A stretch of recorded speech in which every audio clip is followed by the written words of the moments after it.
उल्हासनगर शहरातील वडोळ गावातील पुलापर्यंतच्या रस्त्याचं काम अर्धवट असतानाही ठेकेदाराला बिल अदा करण्यात आलंय। त्यामुळे नागरिकांना होत असलेल्या गैरसोयीला वाचा फोडण्यासाठी सामाजिक कार्यकर्ते उपोषणाला बसलेत। हे काम पूर्ण न करताच महापालिकेने ठेकेदाराला 1 कोटी रुपयांचं बिल अदा केल्याचा आरोप सामाजिक कार्यकर्ते शिवाजी रगडे यांनी केलाय। सदर रस्त्याचं काम पूर्ण करावं तसंच संबंधित अभियंत्यावर कारवाई करण्यात यावी या मागणीसाठी माजी नगरसेविका सविता तोरणे, शिवाजी रगडे, फिरोज खान हे आमरण उपोषणाला बसलेत। जोपर्यंत प्रत्यक्षात रस्त्याचं काम सुरू होत नाही तोपर्यंत उपोषण सुरूच राहणार असल्याचा इशारा या सामाजिक कार्यकर्त्यांनी दिलाय।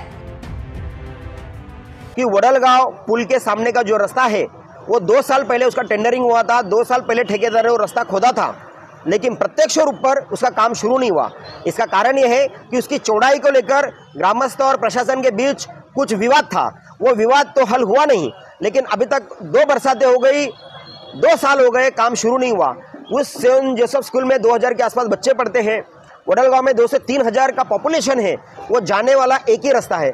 बरसात में पूरी तरह से चिकड़ हो जाता है, पूरा स्लिपरी हो जाता है, कोई भी दुर्घटना घट सकती है क्योंकि विद्यार्थी ज़्यादा तादाद में वहाँ से आना जाना करते हैं। हमें बड़े खेद के साथ बताना पड़ रहा है। उसके पहले जो वडलगांव पुल है वो पुल के लिए हमें धरने आंदोलन उपोषण करना पड़ा और उसके बाद माननीय उच्च न्यायालय तक जाना पड़ा। माननीय उच्च न्यायालय के आदेशानुसार वो पुल का डे नाइट कर वो काम डेडलाइन में हुआ।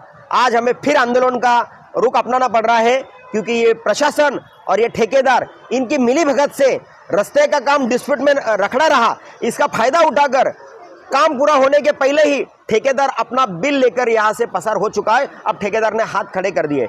डिजिटल बातमीदारीच्या युगात अल्पावधीतच नावारूपाला आलेल्या आणि लाखो प्रेक्षकांच्या पसंतीस उतरलेल्या एकमत न्यूज चॅनलला इंस्टाग्राम आणि फेसबुकवर फॉलो करा, यूट्यूबवर सबस्क्राइब करा।